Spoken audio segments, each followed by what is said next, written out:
Russia থেকে জ্বালানি তেল আমদানি করতে চায় বাংলাদেশ। এক্ষেত্রে যেন যুক্তরাষ্ট্র বাধা না হয়ে দাঁড়ায় সেজন্য দেশটির কাছে অনুরোধ করা হবে বলে জানান অর্থ ও পরিকল্পনা মন্ত্রী আমির খসরু মাহমুদ চৌধুরী।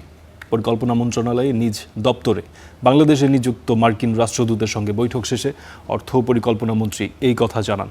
বুধবার বিকেলে ওই বৈঠকে জ্বালানি সহযোগিতা, বাণিজ্য চুক্তি ও রাশিয়া থেকে জ্বালানি আমদানির বিষয়ে আলোচনা হয়।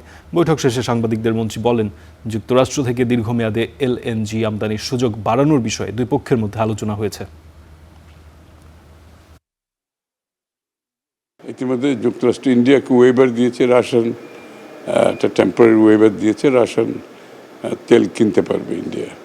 তো আমরাও চাইছি, আমি বলছি আমাদের ওয়াই নট বাংলাদেশকে ওয়েবার দাও, আমরা তো আমাদের ইকোনমির জন্য এটা বিগ সাপোর্ট হবে। এটা বাণিজ্য চুক্তি তো দুইটা দেশের মধ্যে চুক্তি, এটা তো আর এটা নিয়ে তো আর এখন আমাদের পক্ষে খুব কিছু বলা সম্ভব না।